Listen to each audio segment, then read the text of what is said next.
Aku menjadi jenius berkedip di Akademi Sihir. Bab 17, bagian 2. Bahkan percikan api kecil yang bermain di sekitar tubuhnya akan meledak jika aku mendekat terlalu dekat. Aku pernah bermain PvP melawan penyihir beratribut api dan dikalahkan oleh mereka berkali-kali. Jadi aku menyadari ancamannya.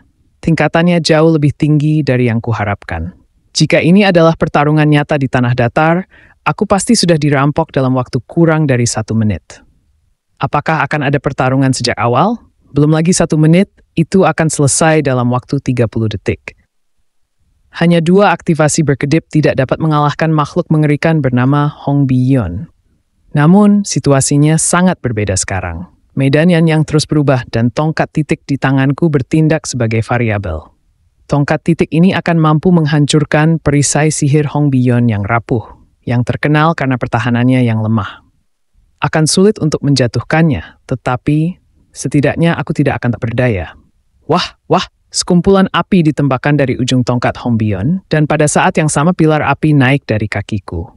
Niatnya adalah memanfaatkan gangguan lawan dengan mengalihkan perhatiannya ke umpan. Gila, aku tidak bercanda, sungguh.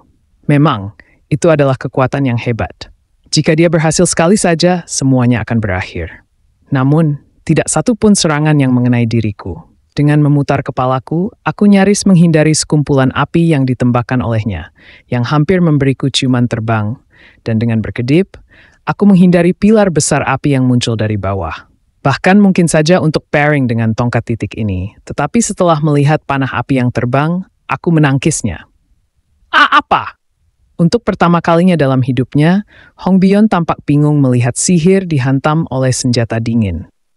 Panah api itu secepat panah sungguhan. Jadi tidak mungkin bagi orang biasa, tetapi aku telah meningkatkan level penundaan akumulasi mana ke maksimum saat bermain game, dan aku bisa dengan jelas mendeteksi jangkauan serangan dengan mataku. Meskipun tingkat keahlianku saat ini rendah dan hanya terdeteksi dengan indera keenam, itu sudah cukup untuk saat ini. Tong. Saat aku berkedip di belakang batu setelah menangkis semua panah api yang datang berturut-turut, gelombang serangan berikutnya hanya menghantam udara kosong. Berapa lama lagi kamu akan terus menghindar? Tentu saja aku tidak hanya lari. Aku perlahan membangkitkan indraku dengan melambaikan tongkat titik untuk langsung menyalurkan mana guna menangkis serangan musuh atau membentuk jalur optimal dengan penggunaan berkedip yang minimal. Pencerahan indera melalui latihan. Ya, sekarang aku menggunakan Hong Bion untuk latihanku. Dia berbeda dari dunia lain. Meskipun tingkatannya masih rendah, dia lebih mendekati seorang penyihir nyata daripada siapapun yang pernah kuhadapi. Alih-alih permainan 3 dimensi yang dioperasikan oleh keyboard dan mouse, aku bertarung di dunia nyata untuk perlahan-lahan menyadari cara menghadapi seorang penyihir. Jelas, aliran mana tampak seolah berada di ujung jariku. Indra keenam terasa sama familiarnya dengan sentuhan, penglihatan, dan pendengaran. Bagaimana mungkin dia bisa menghindarinya? Hong Bion berteriak dalam hati. Bagaimana bisa kamu bergerak bebas di medan yang kompleks ini? Dia berpikir dia bisa menjatuhkanku jika dia berhasil mengenaku sekali, tetapi dia terus meleset dengan tipis. Medan ini penuh dengan pepohonan, bukankah aku memiliki keunggulan? Hong Bion berpikir dia membuat medan itu menguntungkannya dengan membakar pohon-pohon. Namun sebenarnya, medan yang hidup dan bergerak ini selalu berada di pihakku, entah terbakar atau tidak. Sebaliknya, setiap kali pohon yang terbakar melambung tinggi lalu menyusut, itu berulang kali mengaburkan pandangannya. Bukankah aku bisa memanfaatkan celah itu? Ini.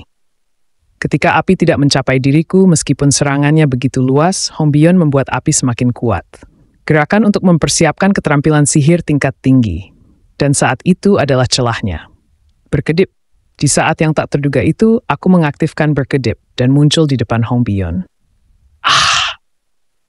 Dalam sekejap yang sangat singkat, mata kami bertemu, dan Hong Bion, yang memiliki ekspresi mengernyit di wajahnya, menutup mulutnya.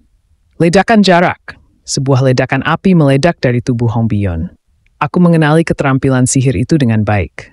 Itu adalah keterampilan yang digunakan sebagai serangan balik untuk lawan yang mendekati penyihir beratribut api. Keterampilan itu bisa menyebabkan ledakan kecil dalam radius 2 meter di sekitar pengguna. Aku bisa menangani respons dasar seperti itu karena aku sudah terkena keterampilan tersebut berkali-kali sebelumnya.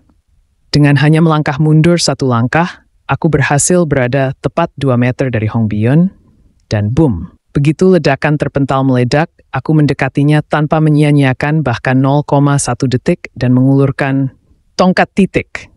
Kling. Ah!